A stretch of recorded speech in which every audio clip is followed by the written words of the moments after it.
Bonjour tout le monde! Vous avez tous entendu parler de la loi climat, mais surtout du nouveau diagnostic de performance énergétique. Vous êtes un peu perdu et inquiet face à toutes ces nouvelles informations? Cette vidéo est faite pour vous. Je vais essayer de vous donner des réponses claires aux choses que vous allez devoir faire. On entend partout parler de passoires thermiques, mais est-ce que vous savez vraiment ce que c'est? Il s'agit des logements dont le diagnostic de performance énergétique, le fameux DPE, les classe en E, F ou G. Cela concerne plus de 5 millions de logements en France, donc la plupart d'entre vous allez devoir agir. Cela fait plusieurs années que le diagnostic de performance énergétique doit être remis à votre locataire lors de la signature du bail.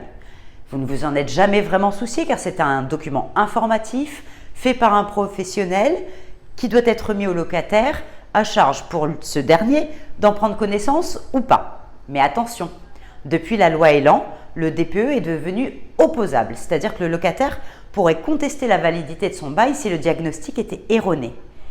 Et la loi Climat et Résilience a fait de ce document un critère de décence du logement et ça change tout.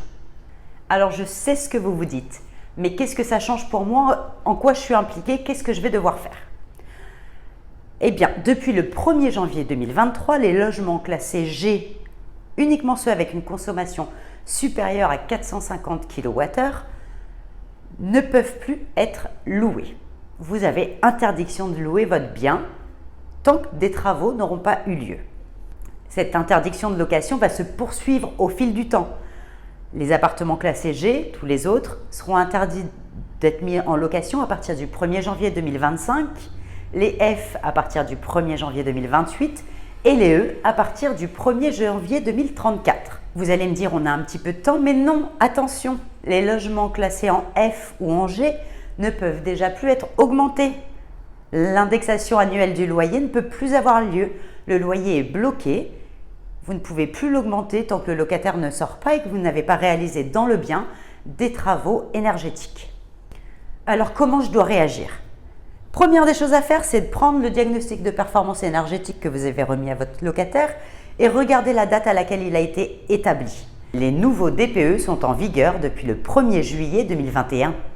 Si votre diagnostic est antérieur à cette date, il peut toujours convenir, mais attention, les calculs ont changé, la performance énergétique est différente. Alors si votre appartement est un appartement ancien, avec un chauffage qui se fait avec des énergies fossiles, je vous conseille grandement de refaire ce diagnostic.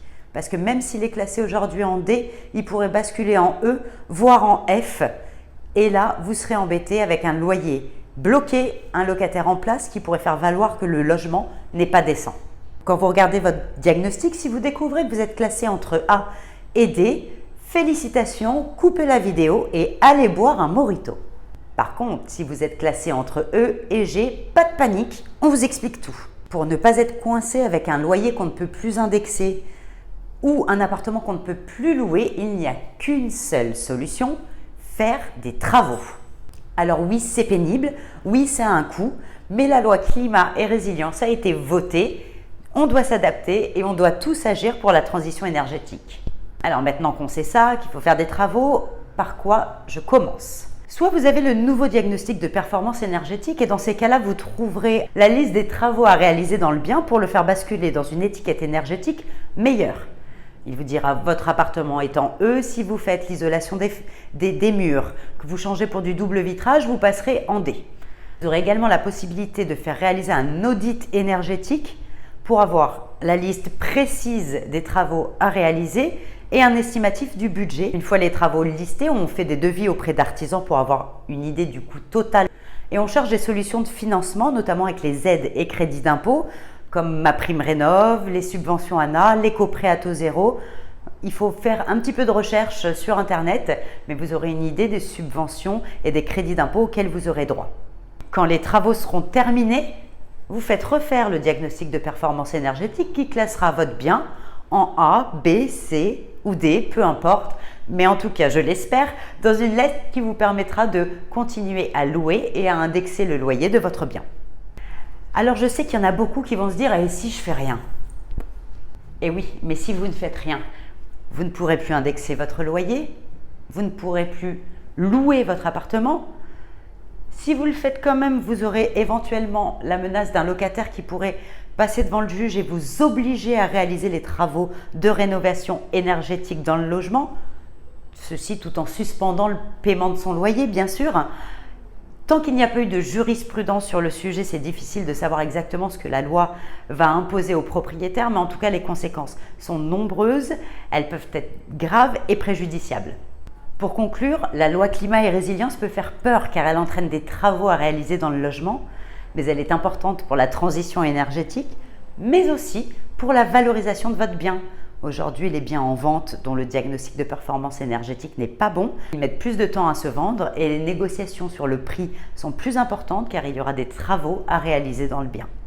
À très vite pour de nouvelles vidéos et en attendant, n'oubliez pas, likez, commentez, partagez et si besoin, contactez-nous.